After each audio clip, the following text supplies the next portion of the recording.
পশ্চিম কাৰ্বি আংলঙৰ হাৱাইপুৰত সন্ধানহীন এগৰাকী 14 বছৰীয়া কিশোৰী যোৱা 4 দিন ধৰি হাৱাইপুৰৰ মস্কাৰ গাঁৱৰ পৰা সন্ধানহীন মৰমী দেৱী নামৰ কিশোৰীগৰাকী উপায়ন্তৰ হৈ পৰিয়ালটোৱে আৰক্ষীৰ কাষ চাপিছিল যদিও কোনো সংসূত্ৰ উলিয়াব পৰা নাই কিশোৰীগৰাকীৰ কোনো ব্যক্তিয়ে কিশোৰীগৰাকীৰ যদি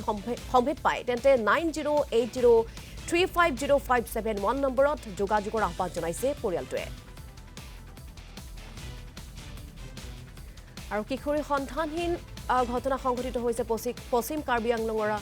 হাৱাইপুৰত সন্ধানহীন এগৰাকী 14 বছৰীয়া কিশোৰী যোৱা 4 দিন ধৰি হাৱাইপুৰৰ মস্কাৰ গাঁৱৰ পৰা সন্ধানহীন এগৰাকী মৰমী দেৱী নামৰ কিশোৰীগৰাকী উপায়ন্তৰ হৈ পৰিয়ালটোৱে আৰক্ষীৰ কাষ চাপিছিল যদিও কোনো সংসূত্ৰ উলিয়াব পৰা নাই কিশোৰীগৰাকীৰ কোনো ব্যক্তিয়ে যদি কিশোৰীগৰাকীৰ সম্ভেদ পায় তেন্তে এটা নম্বৰ দিছে পৰিয়ালৰ লোকে 9080350571 এই নম্বৰত যোগাযোগ কৰিবলৈ আহ্বান জনাইছে পৰিয়ালৰ লোকে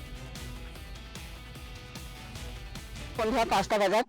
মোক দোকানলৈ পঠিয়ালে নাতি দুজনী থৈ মই এটা নাতি লৈ মই দোকানলৈ গলো আহি পাইছো মোৰ নাতি ঘৰত নাই আৰু মোৰ নাতি বয়স কম কিমান বয়স হৈছে বয়স এতিয়া 14 চলি আছে কিহত পঢ়ি আছে ছোৱালীজনী 9ত পঢ়ি আছে 9ত পঢ়ি আছে প্ৰশাসনক এতিয়া আজি জনাইছো মই থানাত জনালো মই কালি